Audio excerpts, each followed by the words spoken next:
Ladies and gentlemen, what is up, and welcome to today's video where we're going to be checking out the abilities for the 3 new characters speculated to be added next month in Marvel Contest of Champions. So we have Iceman, we have Psylocke, and also Archangel. Now March is a bit of a funny month because they release a new character every 2 weeks, and March actually has 3 release dates in it, and we don't usually have that in a single month. So you've got March 2nd, March 16th, and March 30th. So hopefully, I think there's going to be a bit of a bigger event this time around, but we're gonna have to see. The announcement for that should be next week, and the event is starting, I believe, on the same day as the patch. I believe it's gonna be the 1st of March, so it's gonna be a really big day for the game, and especially like a week after that, apparently Act 5 is going to launch as well, so a lot of stuff coming up. But today we're going to go through all of this information on newer characters.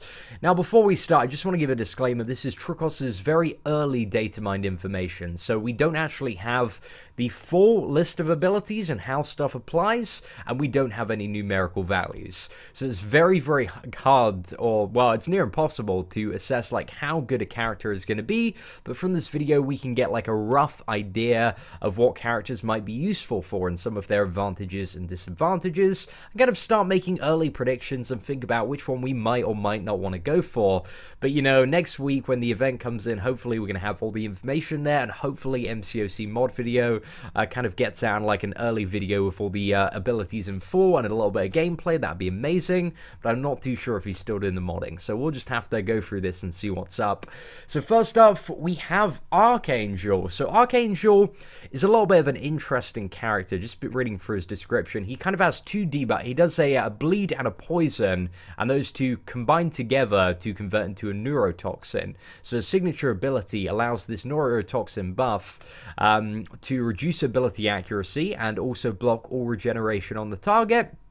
Seems very interesting. I mean, the big kind of like question mark is what is that number on the defensive ability accuracy reduction? Like, that is a huge question mark there, because if it's 100% at Jeep level 99, it might be a bit of an interesting character.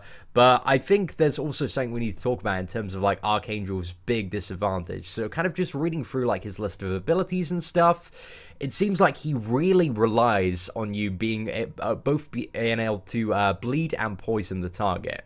So I think any scenario where you can't do either one of those, from this list of abilities that we see here, there doesn't seem like any way of applying neurotoxin without applying both of those debuffs before. So if you're fighting a champion that is like bleed or poison immune, it looks like this character is going to be severely gimped. And if we have a look at like this chart, which shows you all the bleed and poison immune champions and champions that have a resistance to that, it's quite a lot of champions. I'd say it's probably about 30 to 35% of the champions in game currently, and that's quite a large margin of champions. So my kind of predictions for Archangel is I think he's going to be insane. I think he's going to be so ridiculously good when you can both bleed and poison the target, but he's going to have this massive disadvantage of when you can't do either one of those. He's not going to be like a very good champion. Like, if you can't get the neurotoxin off, it seems like he's going to be lacking quite a bit. But again, there doesn't seem anything in this description, but a full one might come out, and there might be some additional lines that we're missing off in this one, which might give us a little bit more information on that. So yeah, it reduces ability accuracy, and also gives your has a chance to stun the opponent. So it just seems like a face roll fiesta if you can get like all the debuffs off. Seems like potentially a very powerful, hard-hitting champion, but only under a certain amount of conditions, like at the moment. Unless there's another way to get that neurotoxin off, it seems like in a lot of fights he might be gimped or worthless, but there will be some fights that he excels, which I think it's kind of a good level of balance for a champion. But I'm interested to find out a little bit more about Archangel. So let's move on to Psylocke's ability. So let's talk about Psylocke. So Psylocke initially to me seems like a very interesting power control champion. So her signature ability is to reduce defensive ability accuracy by a certain amount of percent when the opponent has 0 power. Now, I don't know if, you know, I see that number 0 power, it's highlighted green, so I'm not too sure if that's subject to change. I think it might be like below 1 bar of power, or if it's like flat nothing. I'm a little bit confused as to why it would be flat nothing, just because in all of her abilities it mentions nothing about a power lock, so it doesn't seem like while you can get an opponent to 0 power, like a single hit is gonna take that away, and it looks like a lot of her abilities rely on her opponent being at 0 power, so it's very hard to give like an early prediction on this character. But when her opponent's power is at 0, if there is a way to control that, you get a defensive ability accuracy reduction, which might be very, very useful in some circumstances there. But again, it's very, very hard to tell at the moment. We're just shooting in the dark. So it looks like all of the special attacks, and various stuff that you do with Psylocke gives you side charges, and it looks like there are kind of two ways that you can spend these charges. You can either use them with a heavy attack to deal a huge amount of energy damage, or use them alongside your special attacks to drain a percentage of your target's power. So she has some interesting stuff as well. If she gets hit after like a certain amount of time, she gains like a large chunk of power, but that's not really applicable if you're playing the character. So I'm not too sure if that's kind of gonna add to anything as her as a defender. Nothing about this champion, just from kind of reading her abilities and stuff, seems super amazing as a defender, but we're gonna have to see. We're gonna have to see when she's added to the game. As far as I'm aware, all of these characters are mutant, so she doesn't have the crazy Mystic Dispersion synergy that a lot of the other power control champions do. So yeah, I'm very interested about Psylocke. It's really hard to tell how effective she's going to be without the full numerical values, but looks like a very promising power control champion, and I really like power control champions like Dormammu. Really great addition to the game. Like, he's not overpowered. I think he's a really balanced champion because he can control power so effectively, but his base stats are really terrible. His regeneration is really awful. So I think that might be one of the downsides of Psylocke, is that maybe she's going to have like really bad damage to accompany this power control, because not many champions that can control power also have really insane damage. But we're going to have to see when it comes to Psylocke. Interested at the prospect of her. And then finally, we have Iceman. Now, Iceman is... I'm really interested to find out a little bit more about Iceman. So he has this debuff if you've got him duped, which at the start of the fight will apply Cold Snap, which deals a certain amount of energy damage over a certain amount of seconds and prevents the target from evading attacks. And it looks like maybe tied him into one of his special attacks, there's a way to reapply this as well. So it looks like he could be a really good counter for Spider-Man, which is interesting. And I'm sure like a lot of the comments, you know, on kind of Reddit and Facebook were like, you know, they just nerfed Black Widow, we need another champion that can counter evade. So it's, I don't know, it's some interesting timing there. I mean, we already have champions that have abilities that can somewhat counter-invade. Like, for example, Karnak's True Strike on his level 1. Doesn't last very long, though, isn't super viable. And Cable's level 3, which is... it's a little bit slow to get up to there. But Iceman, I'm interested to see how well this character kind of counters evade. It really depends, you know, how long this this debuff lasts. And also something I'm curious is it just the like green evade that you have on Spider-Man, or is it also dexterity? So for example, you know, if I'm fighting an Iceman and he uses like a special one that's like a cone of cold or something like that, and I evade back using dexterity, is that not going to work? Am I going to be able to like not evade that? I'm a little bit curious as to how that interaction works there. So I think Iceman from the get-go seems like a really interesting character.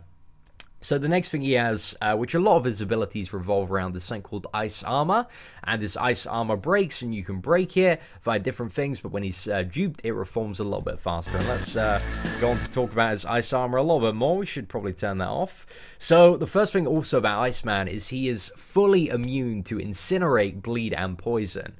Now, this is the first ever champion that we've seen that has a specific line saying that he's immune to Incinerate, so maybe there's going to be a Ghost Rider buff. Maybe he's going to get immune to Incinerate as well, but Bleed and Poison nodes, like, they're bad enough. Like, let's not have Incinerate nodes, please, Kabam. But we'll see. Incinerate nodes would be pretty bad, but we're gonna have to see on that one. Anyway, so he begins the fight with his ice armor active, and ice armor increases his armor rating by a certain amount. So ice armor actually does quite a few things. So if Iceman would lose more than a certain percentage of his maximum health from a single source, his ice armor will protect him from the blow, reducing his health loss to a certain percentage, and then it shatters. So that's kind of like Magneto's signature ability, but in his ice armor, and that will only be like active a certain amount of the time. But that's really, really interesting, because that allows him to take level 3 attacks with only taking like a certain amount of damage. So looks very, very promising from the offset there. And once shattered, ice armor takes X amount of seconds to reform. That X amount of seconds, I think, is probably a big number. Like, we need to know like how quickly we can get this armor back up as well. So there's also an attack that will instantly reform the ice. Don't know what. Maybe linked to one of the specials. Might be a special 3 or special 2. There's also an attack that converts his ice armor into additional mass for his projectiles. I think that's probably on his level 2, gaining X additional attack rating for the duration of the attack at the cost of shattering his ice armor. So there's a lot of stuff that you can do with ice armor. Also, like as a defender, if Iceman would become stunned while his ice armor is active, the ice armor negates the effect, then shatters, which looks quite easy to play around. Like, if you know his ice armor's gonna make him, like, you know, kind of shrug off a stun, then that's quite easy to play around. So I'm not really too sure about this guy as a defender, but it's all gonna be about those specials and kind of how those intertwine there. But the cold snap, it looks like, you know, when you are queuing up for a fight, that is going to be some unavoidable damage as well at the start. So, I don't know, there might be some interesting stuff this guy could do as a potential Alliance War defender, but we'll see. Then finally, you have, what's this? Places a cold snap on the opponent. So yeah, that's also something to do with one of his abilities is going to grow out Cold Snap as well.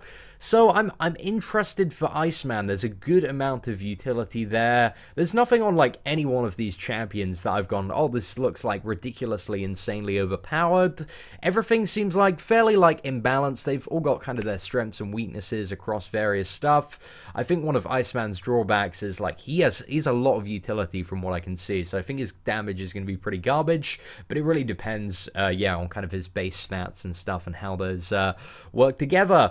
So overall, I am very excited for all of the new characters. I don't know which one I'm kind of more intrigued to learn about. Like, I want to do so much testing with all of them, but I think Psylocke at the moment is the biggest question mark for me. There's not really too much I could have covered on Psylocke, because it's really depends on like the power drain ratings and exactly how a signature ability works.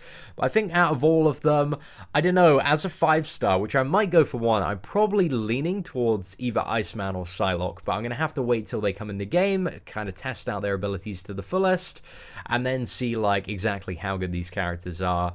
Like Archangel at the moment, I'm a little bit skeptical of, just because he sounds like, you know, he can kind of do like similar stuff to my Gwenpool, but also he has a lot more drawbacks in terms of his matchups. Like, there seems to be a lot of stuff that he'd be really weak against, as well as like all of those champions, because he stuns as well with the neurotoxin stuff, like fighting a Mordo or a Black Panther Civil War would be like a massive burden to the viability of the character, and there are quite a lot of those in Alliance War. So I don't know, I've kind of killed the hype for Archangel, but Iceman and Psylocke I'm very interested to find out just a little bit more about. So, ladies and gentlemen, let me know in the comments below, which of these champions are you most excited for? Which one do you think you'll be going for in Arena, or as potentially a 5-star champion next month? Anyway, thank you for watching the video. If you did enjoy it and maybe learn something new, feel free to give it a like. That'd be greatly appreciated. Apart from that, take care, and I hope that you have an absolutely fantastic day.